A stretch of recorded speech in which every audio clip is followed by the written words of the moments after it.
Les 7h21, avec Gilles Goudgebur, rédacteur en chef du magazine Zatopek, du magazine Sport et Vie. On parle donc sport et fair play, qui pour moi est l'essentiel dans le sport, en fait, oui. cette notion de fair play. Ben oui, et d'autres sont comme vous, bien heureusement, notamment l'association Panathlon, qui veut dire tous les sports, et c'est une association qui fait la promotion des valeurs du sport dont on parle parfois, à savoir le respect de l'arbitre, le respect de l'adversaire, la solidarité, le partage, et on voit cette banderole très souvent dans les stades. Tous ceux qui fréquentent des stades de sport la connaissent. Donc c'est une banderole qui fait la promotion du sport, mais via ses valeurs, quoi. Donc c'est pas forcément la compétition ou l'exploit ou la performance, mais c'est plutôt l'esprit du sport. Et c'est quelque chose d'important, parce que quand on y réfléchit bien, le sport en fait a une histoire qui est d'abord une histoire ludique. Le mot sport vient du français. Oui. En fait, on utilise comme si c'était un terme anglais, mais non, c'est un terme français à l'origine, et ça s'appelait des sports. Et des sports, ça voulait dire s'amuser. Je sais pas moi, se transporter, mais dans l'idée de changer d'univers et de s'amuser. Donc, on coupe un peu avec le train-train quotidien. S'évader en quelque sorte. Ouais, voilà, s'évader. Et puis ce mot des sports est parti en langue anglaise et puis nous est revenu de façon contractée avec le mot sport. Mais dans sport, on a un peu perdu cette notion un peu ludique, un peu légère, drôle. Les Anglais ont surtout codifié. Et ils ont tout codifié. Voilà. Dans des jeux, des règles, etc. Oui, J'ai vu un truc sur le foot l'autre jour, je ne savais pas, que c'était dans les collèges de nouveau.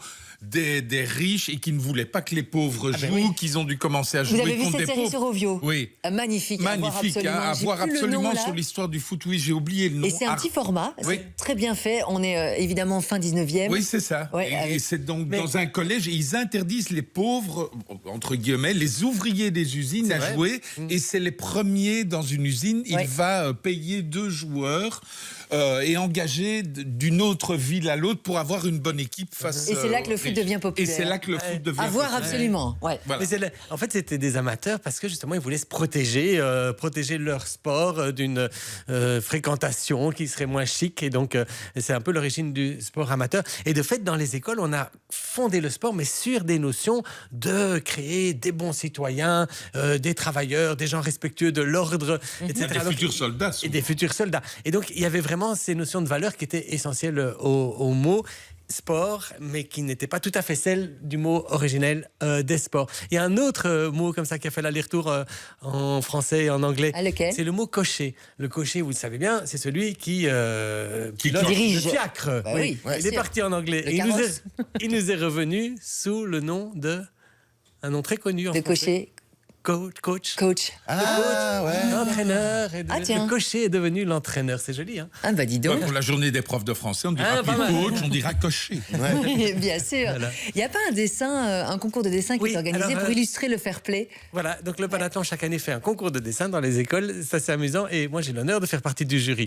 Et donc, du coup, on reçoit un tas de dessins. Là, il va falloir déterminer chaque fois les plus expressifs. Alors, il y en a qui sont mystérieux, comme celui-là que je vous ai gardé. On ne sait pas trop pourquoi est-ce qu'il illustre le fair play avec ces espèces d'extraterrestres. Celui-ci, il est certainement très riche de signification, mais il faut décoder. Donc, le lièvre et la tortue. La tortue prend le lièvre sur sa carapace et comme ça, il gagne ensemble. Le lièvre est blessé, vous voyez. Il a des sparadraps. Ah oui, c'est vrai. Et le cheval, il y arrive mais pas. Alors celui-là, je l'adore. Regardez. Parce qu'il faut faire très attention. Le dessin est peut-être pas extrêmement fouillé, mais regardez le roi au milieu de l'échiquier. Il retire sa couronne. Ah ouais. C'est beau. Il salue. C'est les enfants de quel âge qu'on fait ces dessins? C'est formidable. Hein. Lui, alors, il s'appelle Matthias Rius Luxkas. Je crois qu'il doit avoir peut-être 10 ans. Mais donc, lui, il a une grande carrière de communicant devant lui, hein, parce qu'il fallait y penser, quoi. Le roi qui retire sa couronne pour féliciter son adversaire. Et voilà un des dessins qui a été primé pendant ce concours. Mais en parlant de fair play, est-ce que les enfants ne comprennent pas mieux tout de suite ce que c'est? Parce que nous, avec les années qui passent et quand on grandit, on perd un peu ces valeurs. En fait, surtout quand on assiste à un match où on voit les enfants sur le terrain, qui généralement sont assez respectueux les uns des autres. Ils veulent juste jouer au foot, quoi. Et les parents, je vous dis pas. Les parents, des fois, c'est pas le cas. Bon. En fait, si c'est le cas, donc si effectivement les enfants sont plus proches de l'esprit du jeu, c'est parce que dans l'enfance, on joue. Et donc, eux sont encore dans cet univers où on s'amuse.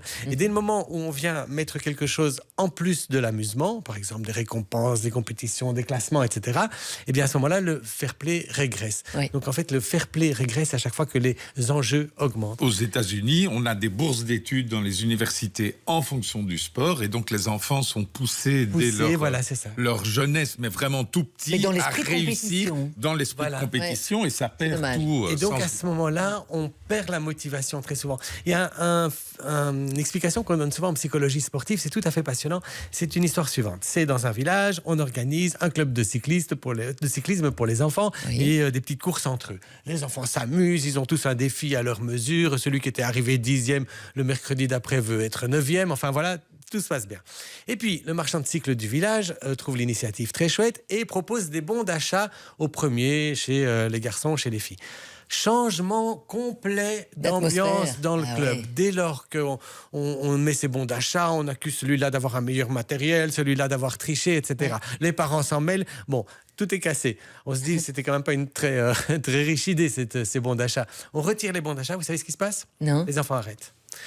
Pourquoi ils arrêtent ? Parce qu'en fait, on a substitué un plaisir, la motivation principale qui était de s'amuser, par quelque chose d'autre. Tant qu'il y avait ce quelque chose d'autre, on a entretenu l'activité, même si la motivation avait changé. Mais si on retire ce quelque chose d'autre, à ce moment-là, la On motivation détourne notre attention, en fait. disparaît. Et on Oui. pourrait transposer dans d'autres disciplines, domaines. dans Écoutez, d'autres domaines. à l'école, Ouais. vous voyez bien les parents ou les grands-parents souvent qui donnent de l'argent en fonction du bulletin.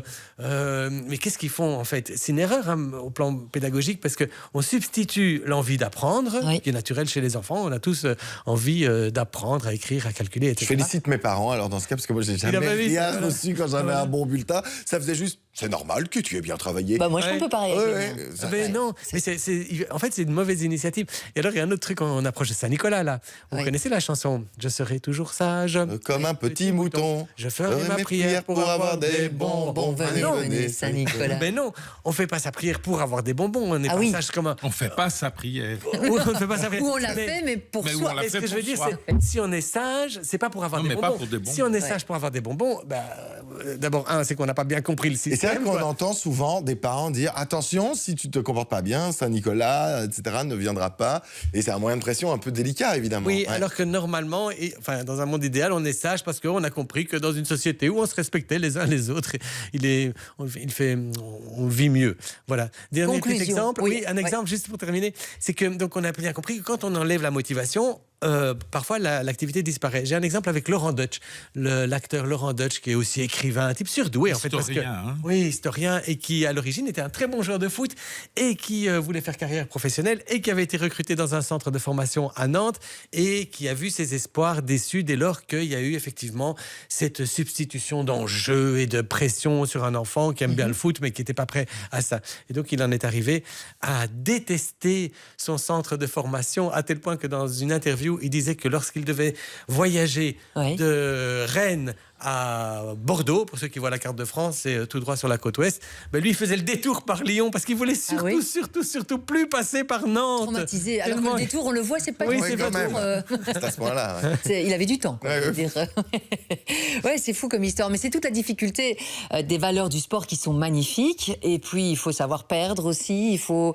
Voilà, et ça, c'est aux parents aussi à faire leur travail. Et c'est vrai Et que c'est quand- le Panathlon, en fait, fait ce travail-là, Oui. parfois peut-être à la place des parents, mais en tout cas, ils font la promotion du sport, mais sur les principes justement de respect et d'amusement, quoi, de plaisir. Franchement, si on n'a pas de plaisir en faisant du sport, il manque quelque chose. Moi, je dis toujours, si tu sais pas perdre, tu sais pas jouer. Que ce soit en jeu de société, au sport aussi. Voilà, même la défaite, on apprend énormément, quoi. En fait, moi, ça me fait Forcément, penser Vous à... savez la phrase « je ne perds jamais, j'apprends ». J'apprends. Oui. C'est beau. Oui, tout à fait, c'est bien connu comme phrase. C'est Nelson Mandela, je crois, Voilà. qui en attribue cette phrase, mais bon, faut voir. Tout à